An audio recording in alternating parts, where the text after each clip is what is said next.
IAS institute నిర్వహిస్తున్న all India scholarship exam pass అవ్వండి. 2 years ఫీజులో 50% మాత్రమే పే చేయండి. బంగాళాఖాతంలో ఏర్పడిన వాయుగుండం రైతులకు గండంగా మారింది.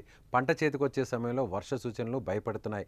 ప్రస్తుతం దక్షిణ బంగాళాఖాతంలో ఉన్న వాయుగుండం తమిళనాడు, శ్రీలంక దిశగా కదులుతూ బలపడుతోంది. దీంతో రాష్ట్రంలో 27, 28, 29 తేదీల్లో వర్షాలు పడే అవకాశం ఉందని వాతావరణ శాఖ హెచ్చరిస్తుంది. ప్రస్తుతం వాయుగుండం తీవ్ర రూపం దాల్చింది.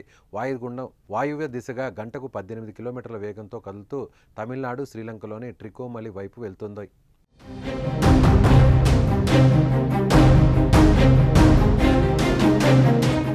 తీవ్ర వాయుగుండం ప్రభావం ఉమ్మడి చిత్తూరు, నెల్లూరు, తిరుపతి, ప్రకాశం జిల్లాలపై అధికంగా ఎఫెక్ట్ పడనుంది. ఈ నెల 28, 29 తేదీల్లో ఏపీలోని నెల్లూరు, తిరుపతి, ప్రకాశం, శ్రీకాకుళం, విశాఖ జిల్లాల్లో వర్షాలు కురుస్తాయని హెచ్చరించింది.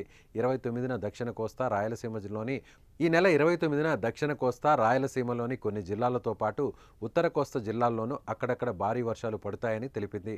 అదే రోజున శ్రీకాకుళం, విజయనగరం, విశాఖపట్నం, అనకాపల్లి జిల్లాల్లో భారీ వర్షాలు కురిసే అవకాశం ఉందని, తీర ప్రాంతాల్లో 35 నుంచి 55 కిలోమీటర్ల వేగంతో ఈదురుగాలులు వీస్తాయని వాతావరణ శాఖ హెచ్చరించింది.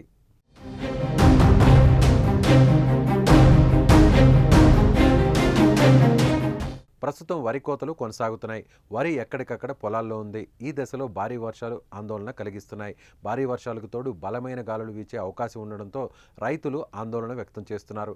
ఇప్పటికే ఏపీలోని పలు ప్రాంతాల్లో వర్షాలు కురుస్తున్నాయి. వాతావరణ శాఖ హెచ్చరికల నేపథ్యంలో అధికారులు ప్రజలను అప్రమత్తం చేస్తున్నారు. దక్షిణ కోస్తాలో మత్స్యకారులు వేటకు వెళ్లవద్దని హెచ్చరిస్తున్నారు.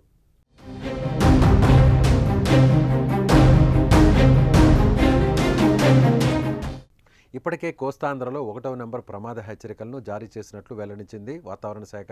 ఉత్తర కోస్తా రైతులు అప్రమత్తంగా ఉండాలని అధికారులు కోరారు.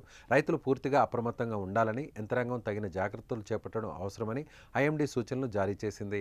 ఏపీలో తుఫాను హెచ్చరికల నేపథ్యంలో ఈ నెల 29న జరగాల్సిన ప్రధాని పర్యటనను రద్దు చేస్తూ పీఎంఓ నిర్ణయించింది.